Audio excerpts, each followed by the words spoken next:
നമസ്കാരം,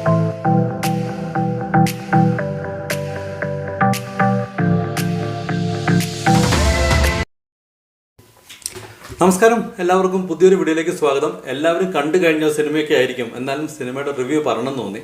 സിനിമ കണ്ടപ്പോൾ ഒരുപാട് സന്തോഷം തോന്നി. മിനിങ്ങാന്ന് രാത്രി ഡിസ്നി പ്ലസ് ഹോട്ട്സ്റ്റാറിൽ കൂടി OTT റിലീസ് ചെയ്ത വാഴ എന്ന സിനിമയുടെ വിശേഷമാണ് നമ്മളിന്ന് പറയാൻ പോണത്. ഏകദേശം 2 മണിക്കൂർ 5 മിനിറ്റുള്ള സിനിമയാണ്. 4 കോടി രൂപ മുടക്കി ഉണ്ടാക്കിയ സിനിമ 40 കോടി രൂപയിൽ അധികം എനിക്ക് കൃത്യമായ കണക്കറിയില്ല, പക്ഷെ 40 കോടിക്ക് അപ്പുറം കളക്ട് ചെയ്ത ഒരു സിനിമയാണ്. ബോക്സ് ഓഫീസിൽ നിന്ന് ഒരു ഗംഭീര ബോക്സ് ഓഫീസ് ഹിറ്റായ സിനിമയാണ്.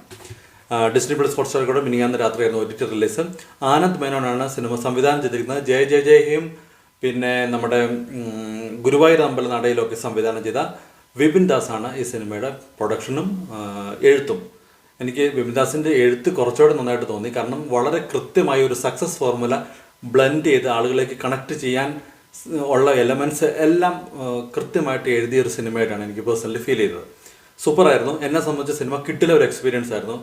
എസ്പെഷ്യലി ഫസ്റ്റ് ഹാഫ് മൊത്തം കോമഡിയും സെക്കൻഡ് ഹാഫ് മൊത്തം കുറച്ച് ഇമോഷണൽ ആയിട്ടുള്ള കാര്യങ്ങളും എല്ലാമാണ് കാണിച്ചേക്കുന്നത്. എനിക്ക് പേഴ്സണലി നല്ല രീതിയിൽ കണക്റ്റായി.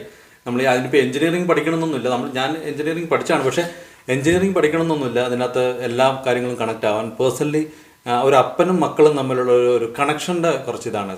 ഒരു പ്രായം എത്തുമ്പോൾ ചിലർക്കെങ്കിലും അറ്റ്ലീസ്റ്റ് അപ്പന്മാരോട് ഒരു ഡിസ്റ്റൻസ് ഫീൽ ചെയ്യും. അതിനപ്പുറത്തേക്ക് ആ സ്വന്തം മക്കളെ ചേർത്ത് പിടിക്കുമ്പോൾ അവരെത്ര റിലീഫ് അല്ലെങ്കിൽ എത്ര റിലാക്സ്ഡ് ആവും എന്നുള്ളത് കൃത്യമായിട്ട് കാണിച്ചുന്ന ഒരു സിനിമയാണ്. എനിക്ക് പേഴ്സണലി അസീസിൻ്റെ ആക്ടിങ്, കലാഭവൻ നമ്മുടെ കോട്ടയം നസീറിൻ്റെ ആക്ടിങ്, പിന്നെ നോബിയുടെ ആക്ടിങ്, ഇതൊക്കെ ഇവരുടെ കരിയർ ബെസ്റ്റ് പെർഫോമൻസ് ആയ പോലെ തോന്നി. അസീസ് എസ്പെഷ്യലി ഒരു സീനൊക്കെ സൂപ്പറായിരുന്നു. 1-2 സീൻസിലൊക്കെ സിജു സണ്ണി കിടിലമായിട്ട് ചെയ്തു.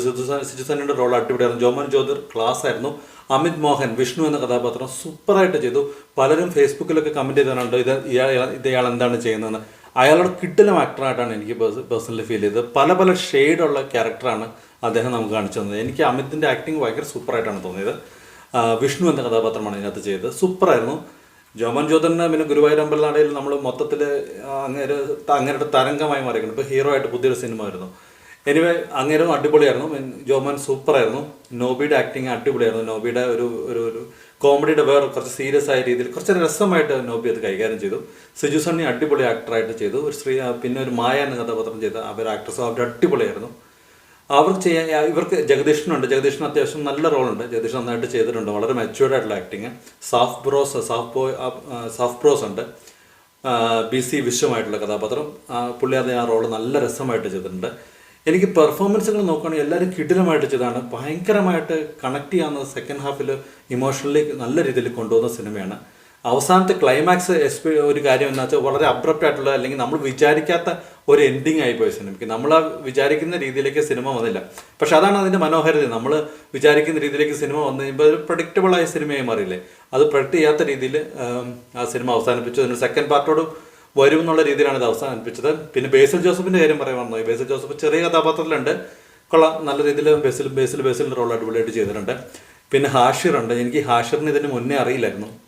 പക്ഷെ ഹാഷിറിൻ്റെ കുറച്ച് കേട്ടപ്പോൾ ഈ സിനിമയിലുണ്ടെന്ന് പറഞ്ഞപ്പോൾ ഞാൻ പുള്ളിയുടെ കുറേ വീഡിയോസൊക്കെ കണ്ടപ്പോൾ ഹാഷിറിൻ്റെ ആക്ടിങ് അതുപോലെ തന്നെ വളരെ രസമായിട്ട് പുള്ളി ഇതിനകത്തും ചെയ്തിട്ടുണ്ട്. എനിക്ക് പേഴ്സണലി സിനിമ നല്ല പോലെ കണക്റ്റായി. നല്ല രീതിയിൽ എനിക്ക് സജസ്റ്റ് ചെയ്യാൻ പറ്റുന്ന ഒരു ഗംഭീര സിനിമയായിട്ടാണ് തന്നെയാണ് വാഴ അനുഭവപ്പെട്ടത്. അപ്പോൾ അത് നിങ്ങളെല്ലാവരും കണ്ടെങ്കിലും എനിക്ക് പേഴ്സണലി വന്നത് കാണണം, അല്ലെങ്കിൽ നിങ്ങൾ കാണണമെന്ന് പറയണമെന്ന് എനിക്ക് തോന്നി. അതുകൊണ്ടാണ് ഈ സിനിമ ഇപ്പോൾ റിവ്യൂ എന്ന് വിചാരിച്ചത്. കാരണം നിങ്ങളെല്ലാവരും ഓൾറെഡി കണ്ടിട്ടുണ്ടാവും. കാണാത്തവർക്ക് വേണ്ടിയാണ്. Anyway, thank you for watching my videos. Thank you for all the support. എല്ലാവരും ധൈര്യമായിട്ട് വാഴ കാണൂ. കണ്ടിട്ട് വിശേഷങ്ങൾ അറിയിക്കൂ. അപ്പോൾ ബൈ.